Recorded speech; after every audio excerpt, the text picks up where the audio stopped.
Ignition sequence starts. 6, 5, 4, 3, 2, 1, 0. Liftoff. We have a liftoff.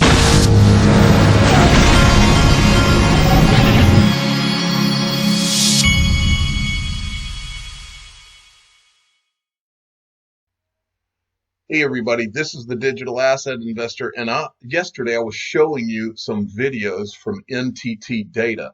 And remember, NTT Data is the company that owns Everest, and Everest is the company that put out this timeline that I've been showing you for what's going to happen with digital assets, specifically with Ripple and the XRP ledger.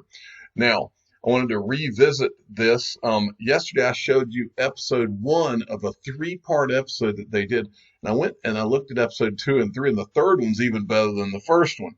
So I wanted to show you the third one, but first I wanted to show you, this is the second one. It's from NTT Data Global. That's the channel if you want to check it out. But in episode 2, at the end of it, they interview a guy from Banco Santander, which I found very interesting. Santander is a partner of Ripple, right? That's Anna Boden, who runs Banco Santander. Remember when I showed you the video of her at the Economy Club of New York, and Brad Garlinghouse spoke the day after she spoke? That same Santander. So their second episode had an interview with Santander. Then I looked at the third episode, which I want you to see. And at the end of the third episode, they interview R3, a guy from R3. So these guys they know exactly what is going on and what's going on with Ripple and XRP. So this is episode 3, and it is well worth your watch. Watch this.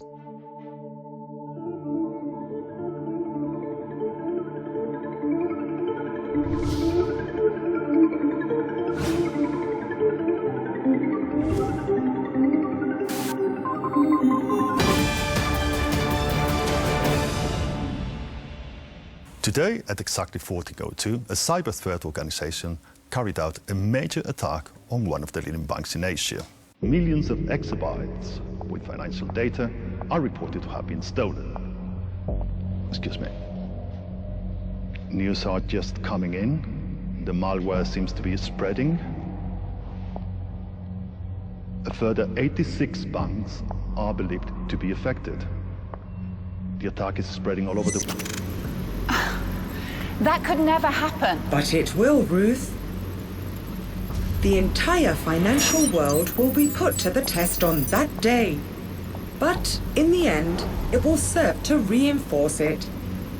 Ultimately, companies will understand that cybersecurity is everything.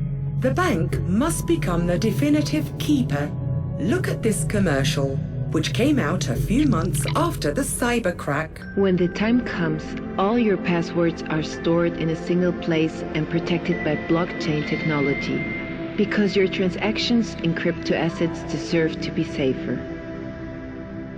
So cryptocurrency does have a future then?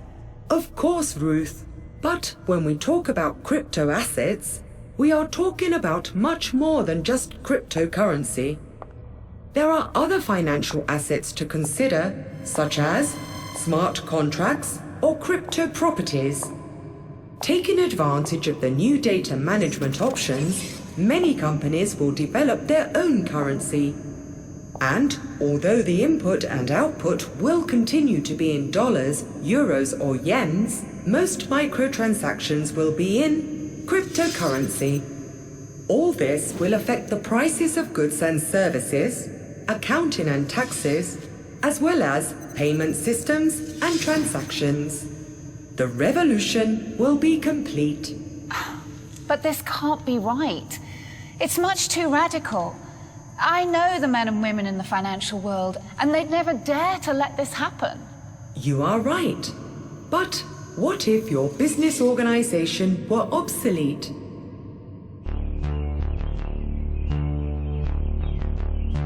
What you are seeing here is the result of the change in legalization of PSD2, PS3, PSD4, and others. With the launch of open banking, thousands of startups, crowdfunding foundations, and fintechs will finally gain access to the financial market. And nothing will be the same again. But this is what terrifies me the most. How can you defeat them, Ruth? How can you stop a torrent of creativity that has nothing to lose and everything to gain? That's the question. How? Well, if you can't beat them, join them. Open banking will involve the transformation of most of the world's banks. If you want yours to survive, you must become a factory of digital assets. So we can help facilitate the innovation. Banks will become more open and flexible structures. Through these horizontal organizations, the most brilliant minds in the world will unite to develop and improve stock market services and applications. It makes complete sense, Entity. If we could leverage all of this energy and make the shift work in our favor, I think we can help make this happen. I know what I need to do. Then, my mission is done. Good luck saving your company.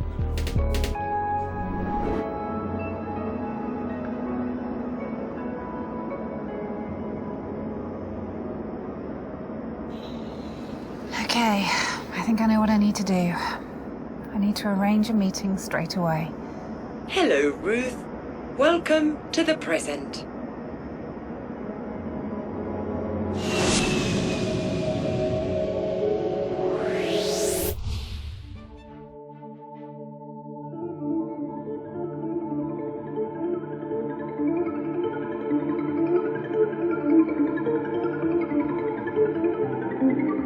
So we found that there's many challenges across financial services banking. It's really being led by the increased complexity for the banks, the increased demands from the customers. And what it's resulting in is banks, financial institutions are looking at ways to become more of a platform to reach new customers, to get deeper with their existing customers. And I think from the customer side, they're expecting these connections to be there as they experience their financial life outside of just in banking. They're expecting it from their financial providers. Blockchain and DLT have been the main technology game changers in the recent years. Can you briefly explain your company long-term strategy within the financial sector? When we started R3, we began the company in a lot of ways backwards. We started with our customers first and then tried to assess what's the right product fit for them. And one of the big requirements that we saw was the ability to connect participants and the ability to get in sync with a set of shared facts, but do it in a way where you still enable privacy. If you look at the regulatory backdrop of today, it will only increase in the future. And we are firm believers that everyone should be in charge of their own data, whether you're an individual or an institution. And we think that DLT, blockchain technology, has an immense role to play in that. Whether it's digital identity or whether it's the aspects of a portfolio that customers, banks, participants need to be in control of their own data, that's when the peer-to-peer nature of Corda is extremely powerful. Be able to deliver on the promise of what I see is what you see. Regulation plays a big part in the banking industry. How do you see central banks' stance towards DLT? How can GDPR detriment the power of blockchain and DLT? R3 has spent a tremendous amount of time with regulators and central banks over the last 4 to 5 years. And interestingly, with this technology innovation, central banks and regulators are embracing the technology. They view this as a tool to help them do their jobs better. Now, that has to be coupled with aspects of GDPR and privacy, where you have to be able to figure out how can you have the benefits of blockchain technology, which is sharing data, but also have the privacy and the security that regulators will need. Because as we all know, regulators are very open to innovation as long as it reduces risks. And in our conversations with the regulatory community, they're looking at blockchain technology as a tool to increase the amount of oversight they have in markets while reducing risk for their economies or for the markets that they regulate.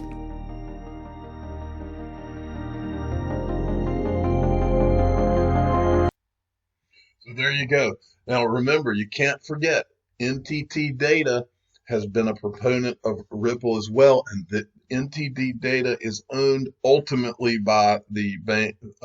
It's owned by one company, which owns another company, and ultimately the Japanese government owns it. That's the deal. Okay, now let's move along and get into some other things. I'm going to get rid of these here. All right. Cryptop, this is just something I wanted to mention to you. Cryptop was, Coinfield announced the full list of 30 global stock exchanges for assets tokenization. The Sologenic ecosystem generates stablecoins backed one-to-one by real-world assets on the XRP ledger. Each stablecoin represents the ownership of real-world assets. And this is a Yahoo Finance, and they list all of the exchanges here. I'm not going to go through that, but they're all listed. You can go into Cryptopoulos' feed and get into that. Now, this right here was really interesting to me. This guy, James Rule XRP, I don't know if I follow him. I do not, but I do now. He says the U.S. Digital Service, which I had never heard of, an executive agency housed within the executive office of the President of the United States, is instructed to design and implement the digital wallet capability in collaboration with Treasury. In addition to all citizens and legal residents of the United States, all businesses too will receive Treasury Direct wallets, and all bank and thrift institutions will be required as a condition of chartering to afford the same access to ATM, e-banking, and other services. Well, he's got a link here to what he's saying, and his link goes to this. This is the Treasury Dollar Act of 2020. It says the bill would convert the Department of Treasury's existing Treasury Direct system of universally available transaction accounts in Treasury securities into publicly administered digital savings and payments platform. And I'm not going to read all of this, but this is really fascinating. And I believe that bill, that thing they stuck into that bill, but then they took it out. I believe someone pulled it and said, no, this has got to be its own bill. But what's interesting is this guy, Robert C. Hockett, the guy that wrote this, I went looking around for him, went to his Twitter feed, and I found this where he says, nice discussion of my Treasury Dollar Act by Investment Perspective. So Brad Combs had actually done a video where he covered this, and the guy that wrote the thing is actually acknowledging his video, and I thought that was pretty cool. And so Brad's here thanking him for that. Now, who is this Robert Hockett guy? This is interesting. He is a professor at Cornell, but down here, I thought this was interesting. It says, a fellow of the Century Foundation and regular commissioned author of the New America Foundation. Hockett also does regular consulting work for the Federal Reserve Bank of New York. That's where Glenn Hutchins is the head of that, right? And then it says the International Monetary Fund, Americans for Financial Reform, and Occupy Cooperative. So this guy is connected at the IMF and the Federal Reserve Bank of New York. And he's thanking Brad Combs. This shows you they do watch what we're saying out here. And then I decided I wanted to go look at this. I was fascinated by this U.S. Digital Service. I'd never heard of that. Well, I went and found the .gov. It's right here. If you want to see this organization, this is a government organization, USDS.gov, U.S. Digital Service, using design and technology to deliver better services to the American people. We're solving big problems. Millions of people use federal government services every day, and But anyway, the bottom line is I believe that this organization, as well as another that I'm about to show you, are the organizations that the U.S. put in motion. I think they did it around 2014, and they did it to get these digital technologies that we're talking about into the mainstream and to change over the whole system. That's what I believe. So I decided I would look more into the U.S. Digital Service, did a Google search on this. Let's see if there's anything down here that's worthy of looking at. It says how we work. Let's look at this. U.S. deploys small responsive groups of technology experts to work with and empower civil servants. So it's got all kinds of different, it's really kind of a secretive looking operation. You don't hear much about this. Well, I did a Google search on U.S. digital service, and here's what came up. This is an article from back, shut down ripples in tech, right? 1/11/2019. Apparently this is when this is during the government shutdown, but let's go down to the interesting part. I think I skipped over it here. Right here. This is what I want you to see. A furlough dispensation for federal tech. We noted Thursday that the White House-based U.S. digital service remains up and running despite the partial shutdown. So too, it turns out, does 18F, the team of federal technologists housed within the otherwise largely furloughed GSA. 18F gets its funding not from Congress, but from the consulting work with federal agencies that it is its reason for being. As such, notes a GSA spokesperson, 18F continues to be operational, but certain agency project work is suspended. I had never heard of 18F, so I decided to go look. 18F, and it's a government or a governmental organization as well. Let's look at, it says 18F partners with agencies to improve the user experience of government services by helping them build and buy technology. So if you go to the About section of these guys, it says 18F, Federal Employees General Services Administration collaborates with agencies to fix technical problems. But if you go down here, it says 18F. What does 18F mean? Our name is short of the address of the GSA building where it's headquartered, 1800 F Street. And then it talks a little bit about this, but look at who, I think it was under the how we work. Let's look at who 18F works with. Maybe it wasn't how we work. I think it was under what we deliver. Let's check this out. Here it is. Some agencies we've worked with: U.S. Air Force, U.S. Army, U.S. Marine Corps, U.S. Navy, Department of Justice, Department of State, Department of Treasury. These guys work with there's the SBA that's currently running the disbursement of all of this money to the country right now. They work with basically every agency in the government, it looks like. And here's a quote: 18F's philosophy is to build everything openly by default has been a key success factor in our ability to build credibility with external stakeholders who have been critical of us previously. More importantly, this way of building facilitates innovation in an ecocentric manner as opposed to just within the government or few entities. All right, I'll take out the other part. Global policy makers must enact wartime measures for households, businesses, and financial sector to fight the word we don't say, and then say IMF economists. All right, moving along. Okay, I saw this article. This was the lead article on the Drudge Report yesterday, and this caught my attention. I'm going to have to start this again. The word that we can't say, pandemic, will forever alter the world order. And I go down and I look who wrote this article. And the reason I'm showing you this is because this guy right here, Henry Kissinger, who worked in the Nixon administration, and I think another one or two. If you want to call someone a globalist, it would be an understatement with this guy. This guy is the globalist of globalists, okay? This guy literally wrote the book on world order, and I can show you the book. Henry Kissinger, World Order. So let's go back. Here's the article he wrote. Now, this article seems awfully timed to me. And now if you go down here, let's see where he talked about it. Second, strive to heal the wounds in the world economy. Global leaders have learned important lessons from the 2008 financial crisis. The current economic crisis is more complex. The contraction unleashed by the thing we don't say in its speed and global scale, unlike anything ever known in history, and necessary public health measures such as social distancing and closing schools and businesses are contributing to the economic pain. Programs should also seek to ameliorate the effects of impending chaos in the world's most vulnerable populations.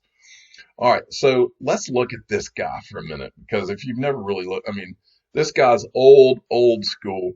But let's look at a couple of things that that this guy has said in his past. This is from 2007. There is the necessity for a new world order. A, because of what's taken place in the Middle East, the rise of different kinds of groups, and B, what's happened in Asia, meaning that there has been a shift from the West to the East. There's a need for a new world order, but it has different characteristics in different parts of the world. Okay, that's the first part I wanted you to hear. And I also wanted you to hear this part from the 4-minute mark. If we do not consider that we have to bring about, together with other countries, a different consciousness of what a world order is. Now you have, on the one extreme, globalization, in which the nation is weakened. On the other extreme, you have religion. Then in between, you still have traditional states. And how you can get an international system in a world that is states and all these other movements, that is bound to produce problems.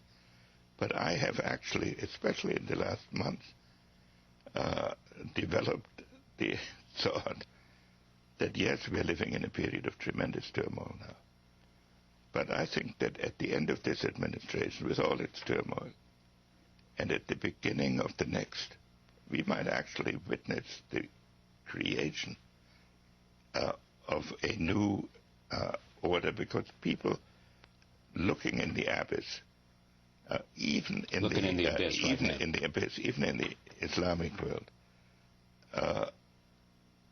have to conclude that at some point ordered expectations must return under a different system. But you cannot wake up every morning wondering what horror is going to befall you. And so, yes, we are in a I find it interesting that somebody called a conference of ambassadors in Baghdad of all the surrounding countries, plus the Security Council, and everybody came. And it hasn't broken up. Of course it didn't settle anything yet. And it won't very necessarily quickly. But then they're adjourning to a foreign ministers meeting. Now, it's just the beginning, a very small step on a road which either this administration will have to travel further, or a new administration. Somewhere along the line, something like this must happen. Okay, so and I also wanted to show you that it's not just any one person. There's a whole group of people who've been working for this new world order for decades and decades and decades. This is not just happening now. We're at a point, I believe, where it's about to actually happen, but it's been talked about and it's not one side of the political aisle either. Watch this. Until now, the world we've known has been a world divided, a world of barbed wire and concrete block, conflict, Cold War. Now we can see a new world coming into view, a world in which there is the very real prospect of a new world order. In the words of Winston Churchill, a world order in which the principles of justice and fair play protect the weak against the strong. A world where the United Nations, freed from Cold War stalemate, is poised to fulfill the historic vision of its founders.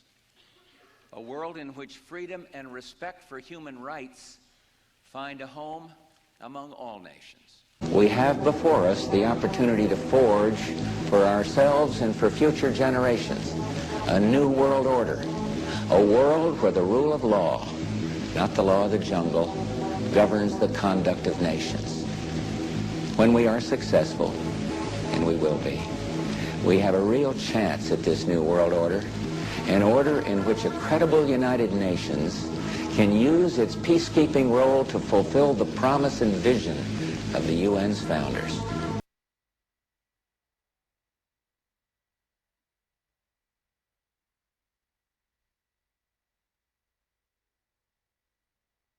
I'm going to go through some of these quotes so you can see some more people talking about this. First, let's go back. This is a Henry Kissinger quote here.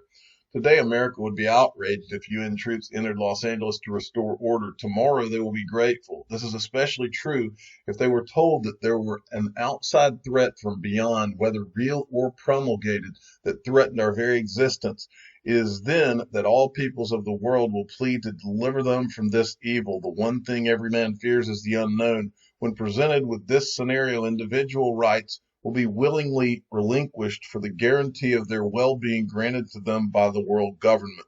That's creepy. George Bush has invoked a new world order without enunciating a new American purpose. After 1989, President Bush said, and it's a phrase that I often use myself, that we needed a new world order.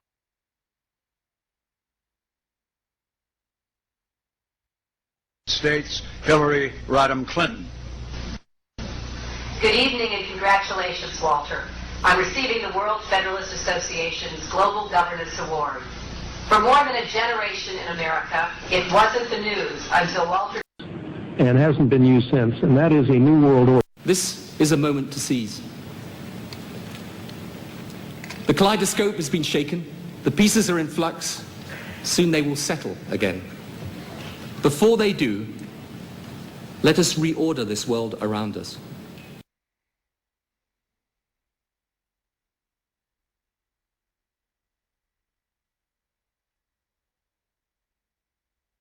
The problem of the Bush presidency will be the emergence of a new international order. Within the next 4 years, we will see the emergence of a new international order. The beginning of a new international order.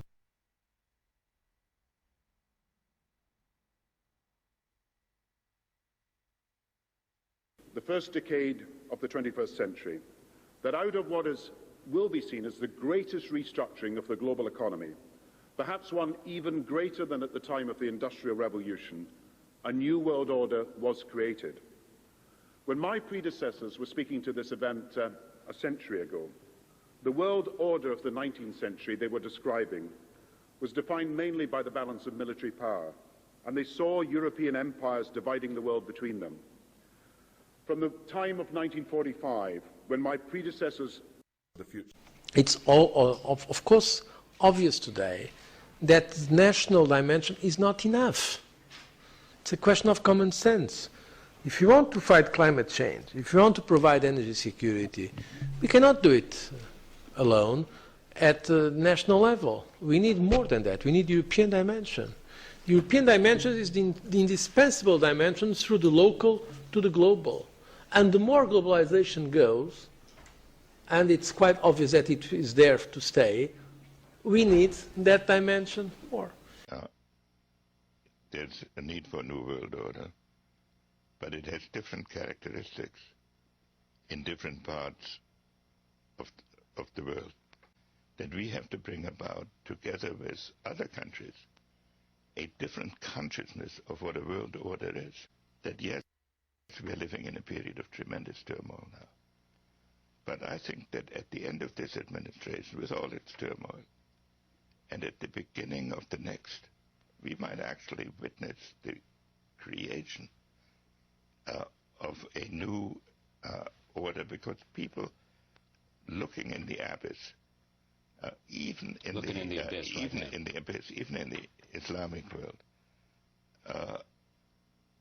have to conclude that at some point ordered expectations must return under a different system.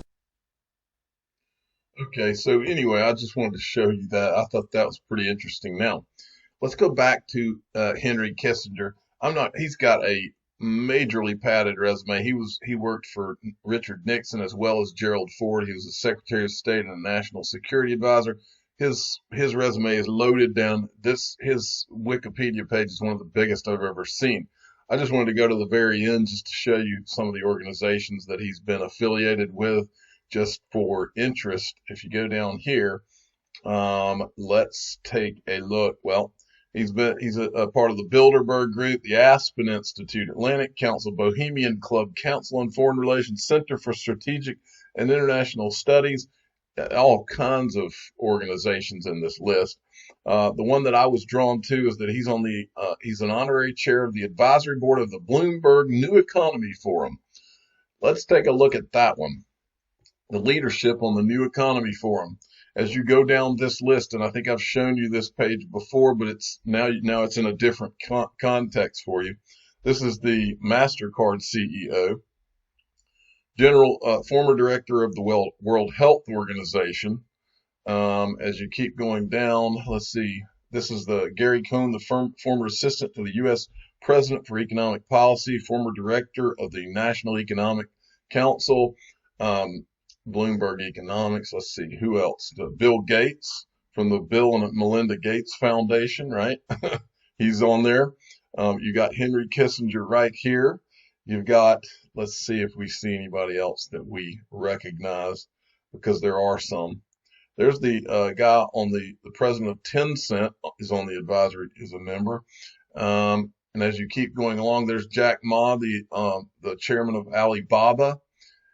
And as we keep going down, we'll see some people that we know. There is Raghuram Rajan, who's the former governor of the Reserve Bank of India, who was on stage at Swell.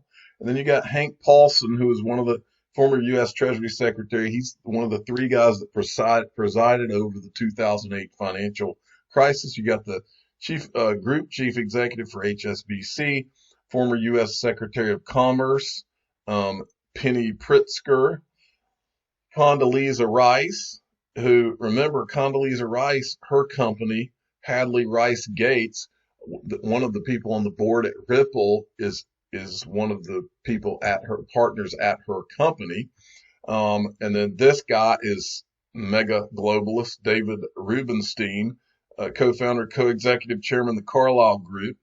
And then as we keep going, we've got this guy. And if you remember this guy, he's with the GIC, there's one person on Ripple's board who used to run the GIC, which is, I can't remember exactly what it stands for, but it's the organization in Singapore that runs all of Singapore's finances. And then, of course, you've got Larry Summers, who is one of the advisors for the Digital Currency Group, which owns part of Ripple and Coinbase. So the list just goes on. I mean, if I went one by one, there's the former Federal Reserve Board Governor Janet Yellen, okay, and then I mean the names just keep on going on and on. We could spend an hour just on this page. Well, so Henry Kissinger is one of these board advisors too. And remember what the New Economic Forum is: global governance. This is their topics section. Post-war institutions are struggling to adapt to the realities of the new economy. Meanwhile, China is establishing new bodies as it advances its ambitious Belt and Road Initiative. How can great powers avoid the how am I going to say that? I'm not even going to try to say it. This trap, basically, I went and read about it. It basically is a theory that when there's a world power and there's an up-and-coming world power, war is inevitable. In other words, we've got to come up with some kind of global governance to avoid war. I've told you, I've actually done a video about how I believe that Ripple and XRP was partly created to avoid war, World War III. I believe that to this day.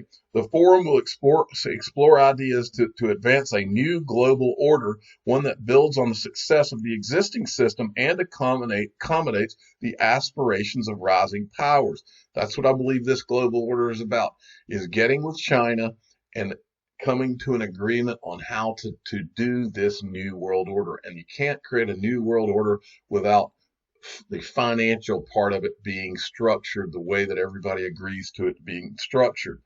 And then as we go along, trade, technology, this is about a space. Some predict a new space race to dominate the industries of the future. And then it says to ensure that technology remains an area for cross-border collaboration rather than zero-sum competition, urbanization, finance. A major challenge for central bankers as the financial landscape shifts, avoiding the next financial crisis. All right, let's move along. Now, this is from Jim Rickards tweeted this. Right, restrictions on cash withdrawals are spreading faster than the virus. I've often said When you put your money in a bank, it's not your money anymore. It's the bank's money. They'll give it to you. They'll give it to you if they feel like it. Now they don't. And he's tweeting this out from this guy. Preparation for ICE 9. This is a Swiss bank too, and we still use cash. I hear there are, that word we don't say, delays on some transfers in other countries as well. Okay, so you can kind of see that. Now, this was sent to me by someone that listens to this channel. This, what you're looking at here is called Vatican News is Live, getting the church's word into a single communication platform. The way I see this, guess who helped the Vatican create this one platform so that they can communicate with all of the Catholics around the world? This one platform, guess who helped them create it? None other than Accenture. It says, let's recognizing the shifting media landscape and evolving digital culture, Pope Francis wanted to find a way to transform the Holy See's communications from consolidating a range of independent communication channels to a new operating model. So he worked with the Pope's newly created dicastery. I'm not Catholic, so some of these words I don't know. Anyway, to deliver new communication system under a single brand. Let's watch their video.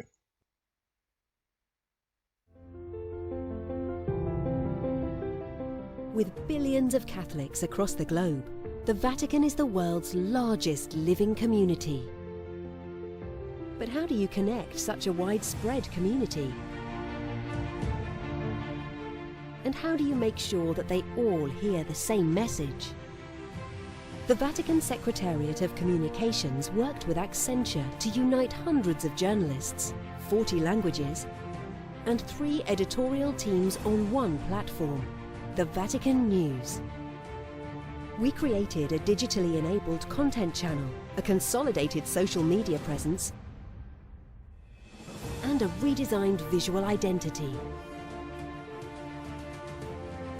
The result? A new way to hear the voice of the Pope, wherever you are in the world, whatever device you are using. One church, one message. The Vatican News. You can see there that Accenture is the one that put this together. For those of you that don't know, Accenture is also an investor in Ripple, one of the first investors. Then Michelle Vandenberg sent me this from Tika Tuari. We're on the verge of 500 million stock investors being able to buy crypto with just one click of their mouse. I believe that huge influx of demand will ignite the prices of a handful of coins to levels we've never seen before. And I believe Tika Tuari is right. Okay, now this straight creeped me out, folks, and I'm going to show it to you. Let me give Kevin Cage a shout out. For those of you that don't follow Kevin, he's a sharp guy, and he's got his own YouTube channel, and he's also active on Twitter. He's at Kevin_Cage_, and you can also go to Kevin Cage on YouTube and subscribe to his channel as well. He does a really good job. He says, viewers sent this to me. Just watch the video, folks. I'm just going to let you watch it. Actually, we're not going to watch it from there. We're going to watch it from the actual YouTube channel. I went and checked it out. The YouTube channel is Greg Hunter. This is Catherine Austin Fitz, and I'll show you who she is after you watch this. Fluid right now.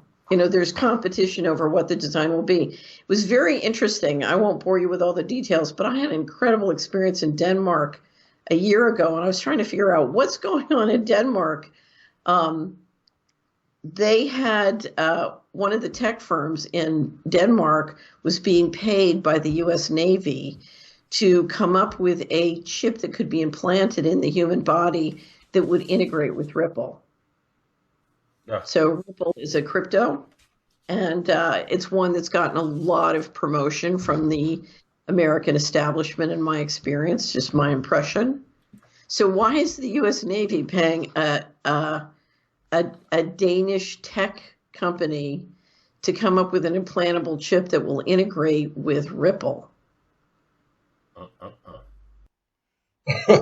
That one blew me away when I heard it. But It's not something I haven't heard before. I've heard about this company and the chip. I think we may have even talked about it on this channel before. But first I want to show you who this lady is, and then I'm going to show you what I found when I went to confirm what she's saying. It's the first time I've ever heard anyone say that the U.S. Navy was working on anything having to do with Ripple. Okay, now I've talked a lot about this type of thing on this channel, but let's look into this lady and see if she's legit, because I found that she is. First of all, her name is Catherine Austin Fitts, and this is who she is. She was the Assistant Secretary of Housing, Federal Housing Commissioner at the United States Department of Housing and Urban Development in the administration of President George H.W. Bush, the same president we just saw talk about a new world order.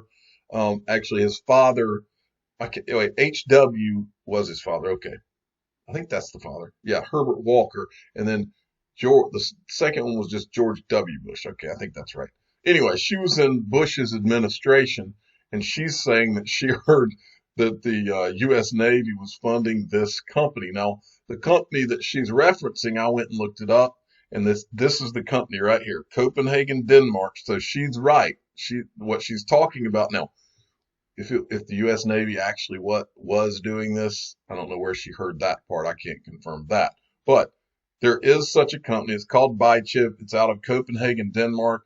Let's look at this company. This is their website. BuyChip is the first and only distance readable human microchip with internet connectivity. BuyChip has a unique ID for general identification and can store your medical data, driver's license, and passport. It can also be used as an alternative payment system with integratable with cryptocurrency wallets. BuyChip has also created a crypto token that will be implemented in the microchips as the only payment system. You can already buy the BuyChip token here. So let's look into this a little further, and then I will show you what I found about whether this company actually is working with Ripple or integrating with Ripple. This is a little commercial about the BuyChip. Stanford University. What we've done here is figured out how to design a radio in which everything, all the functionality of radio, is integrated on a single silicon chip, which is a few millimeters on the side. That includes the antenna devices, the synchronization, computation, communication, everything on a single chip. And we've done power harvesting, where the device actually recovers and harvests power from the incoming signal, computes, and communicates back using very narrow pulses and 60 gigahertz frequency. Now, the advantage of moving to this architecture is that we can have the scalability that we want. We can scale the number of radios to thousands in a very dense environment.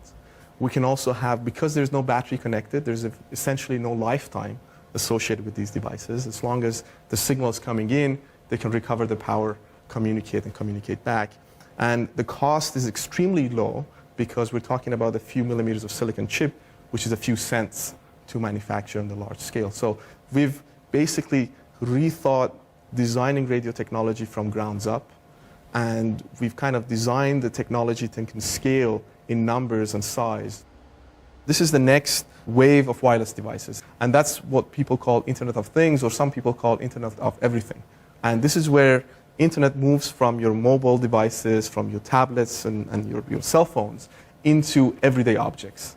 And these objects will start making decisions based on minimal supervision, because they have wireless connectivity, they have some kind of sensing, they have computational power. You'll have these on your coffee maker, you'll have it on your fridge. And decisions and communication between these objects will enable a whole new wave of functionality and a whole new wave of how we interact with the objects around us. Now, that said, he said he came across this information announcing BuyChip micro implant is now implementing Ripple payment system as in the product. And I think this was just something about how they're doing it. But this is what I found. This is from BuyChip's Twitter feed. And I think some of us covered this from January 2018 announcement. BuyChip microchip implant is now implementing Ripple payment systems in the product. This means that the microchip owners will not be needing to connect their microchip to their bank accounts anymore. And this is the actual graphic. Now, so like I said, I can't confirm that this lady actually did hear that the U.S. Navy was investing in making this happen. So all I can do is go and type in U.S. Navy and Ripple just to see if anything comes up.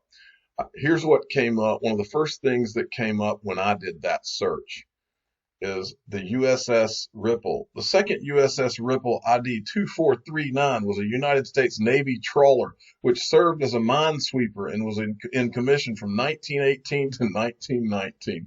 So this is the only tie that I was able to find between the U.S. Navy and Ripple, is that they used to have a ship called the USS Ripple. I'm the digital asset investor. I'm not an investment advisor. This is for entertainment purposes only. Please subscribe and hit the like button. And tell your friends and family that this lady apparently says the U.S. Navy invested in this microchip company that will run on Ripple. That's creepy.